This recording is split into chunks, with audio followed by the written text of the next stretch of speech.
বলো কি বলছিলে? আপনি যে এই বাচ্চাদের নিয়ে বার হয়েছেন, হ্যাঁ, এরকম খুব কম গেস্টই বার হয়। এখন বাবা মারা সময় দিতে পারে না এখন বাচ্চারা বাচ্চার মতো থাকে, হ্যাঁ, নিজেরা নিজেদের মতো থাকে। এটা ম্যাক্সিমাম ফ্যামিলিতেই দেখা যায়। এটা দেখা যায় তাই তো? 90% ফ্যামিলিতেই দেখা যায় যে বাবা বাচ্চাদের নিয়ে বেরিয়েছে। কিন্তু আপনার মধ্যে সেটা ব্যতিক্রম। ব্যতিক্রম। আসলে ব্যাপারটা আমি যদি না নিয়ে বেরোই না, তাহলে ব্যক্তিত্বটা না তৈরি হবে না। না, আপনি আবার অন্যদের মতো সেই কালচারটা তো আপনি রাখছেন না। আপনার মধ্যে যে কালচারটা দিতে চাইছেন বাচ্চাদের মধ্যে, এটা ওরা আবার এই জায়গাটা তৈরি করে নেবে। এই যে ওদের জেনারেশনে বাবা আমার বাবার সঙ্গে বেরোতে পেরেছে, ওরাও এই কালচারটাই চালাবে। ও হ্যাঁ, মানে এটা ট্রান্সফার হবে। হ্যাঁ, ট্রান্সফার হবে, হ্যাঁ ঠিকই তো। Give and take. হ্যাঁ, মানে হচ্ছে একটা মেয়ে যখন একটা জিনিস শেখে, সে তার নেক্সট জেনারেশনকে ট্রান্সফার করে। এবার পরবর্তীকালে সে- ওরাও সেই সেই- কালচারটাই করবে যে আমি আমার বাবার সঙ্গে বেরিয়েছিলাম, এবার তুমিও চলো এবার আমার হাত ধরে বেরো। এবং আরেকটা জিনিস আমি দেখলাম সমস্যার প্রতি আপনাদের, যেটা অন্য বাচ্চা হলে যে কোনো কিছু অর্ডার করতে হলে এটা খাবো ওটা খাবো, ওরা বাবা মা চুজ করে দেয়, সেইটার থেকে আপনি ব্যর্থ করুন। যে ওরা কী খাবে এটা ওদের মতোই করে অর্ডার দিয়েছেন, আপনার মতো করে আপনি অর্ডার দেন না, আমি তা করি না। তো এগুলো কত বছরের অভিজ্ঞতা তোমার? আমার স্যার 16 বছরের অভিজ্ঞতা। কত? 16? 16 বছর। 15 বছর। তো 15 বছরের অভিজ্ঞতার মধ্যে এরকম কেস কটা দেখেছো? এরকম রিয়ান আপনার 100-এর মধ্যে আপনার 2%। 2%।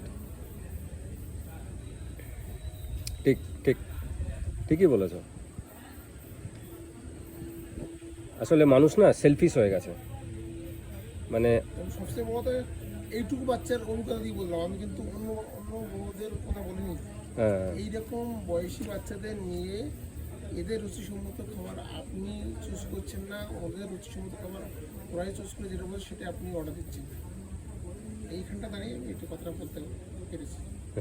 আদারওয়াইজ মানে তোমার 16 বছর। হ্যাঁ, এখনকার সময় মা বাবাদের বাচ্চাদের প্রতি সময় নেই বললেই চলে, সময় সময় দিতে চায় না, পারে না সময় দিতে। যে আপনি এসছেন বাচ্চাদের নিয়ে এইটা একটা ব্যতিক্রম, একটু বাচ্চাদের নিয়ে বাবা বেরিয়েছে, এটা হচ্ছে ব্যতিক্রম, রেয়ার। হ্যাঁ, ঠিকই। অনেক সময় কী হয়, আপনি এসছেন, ম্যাডাম এসছে, বাচ্চা এসছে, সেটা কিন্তু অন্য পরিবেশ। হ্যাঁ, আসলে আপনি বাবা নিয়ে এসছে, সঙ্গে ব্যানারকে করে বাবা ছাড়াই বাচ্চাদের নিয়ে এসছে, এটা হচ্ছে ব্যতিক্রম। এটা একটা অন্য রকম। ঠিক ঠিক। এটা বাবারা কিন্তু বাচ্চাদের খুব একটা আমি বাবারা করে না বলবো না, আবার মারা যে শুধুই করে সেটাও বলবো না, হ্যাঁ, কিন্তু বাইরে বার হতে গেলে যে ম্যাক্সিমাম কী করে, ফ্যামিলি সাথে বাচ্চা কাচ্চা নিয়ে তারা একসাথে ভালো হওয়ার চেষ্টা করে। হ্যাঁ, এখানে আপনার মধ্যে সেটা পেতে বাবা সন্তানদের নিয়ে এসছে। বাবা নিয়ে আসছে। এটা মায়ের আনার পর তার দায়িত্ব থাকে, সেটা আপনি এই দায়িত্বটা পালন করছেন। অ্যাকচুয়ালি যেটা না, আমার মায়েরও দায়িত্ব আছে। তো বলছি না, হ্যাঁ। মায়ের দায়িত্ব নিয়ে সেটা আমার এখন বলছি না। হ্যাঁ, এটা মা নিয়ে চলাফেরা করে। ঘুরে হ্যাঁ, আসি, হ্যাঁ, থেকে আজকে ভিডিও করে আসি বা কিছু, এরকম যে প্ল্যানিংটা করে, এই প্ল্যানিংটা আপনি করে নিয়ে ওদের টাকাচ্ছেন। হয়তো মা তার ঘরের কাজ সামলাচ্ছে, হ্যাঁ।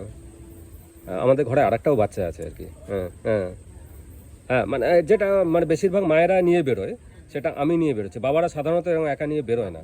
হ্যাঁ, ঠিক ঠিক ঠিক ঠিক। বললাম স্যার এটা হচ্ছে ব্যতিক্রম। বাবারা সন্তানের প্রতি সময় দিচ্ছে, হ্যাঁ, ঠিক সন্তানদের সঙ্গে শেয়ার করছে, ঠিক ঠিক ঠিক ভালো জায়গা দিয়ে ঘুরে নিয়ে আসছে, ঠিক। এটা হচ্ছে আপনি ব্যতিক্রম। কেন আমরাও পাই না। বাচ্চা আছে? আমার রিসেন্ট হয়েছে, হ্যাঁ। ওদের আছে, আছে ল পড়ছে, কার কার? রোহিতা। তোমার ছেলে ল পড়ে? হ্যাঁ, এত বড়? বাহ, হাজরাতে তাই? কারণ কি এইসব জায়গা থেকে ছেলেদের সঙ্গে সময় দেওয়া খুব difficult। দেখো, আমারও চাপ আছে, কিন্তু আমাকে চাপ পরিবর্তন আছে, কিন্তু সেই সময়টা বার করা বা সময়টা দেওয়া, হ্যাঁ, একটা মন মানসিকতা এখন থাকবে। একদম। আর দ্বিতীয় কথা হচ্ছে যে আমি তাদের সাথে যে যত মিষ্টি পাবো, তাদের আমার সেই কালচারটা তাদের মধ্যে ঢুকিয়ে দিতে পারে একটা প্রবণতা থাকা চাই। এটাই বড় হয়ে গিয়ে আস্তে আস্তে আস্তে আস্তে।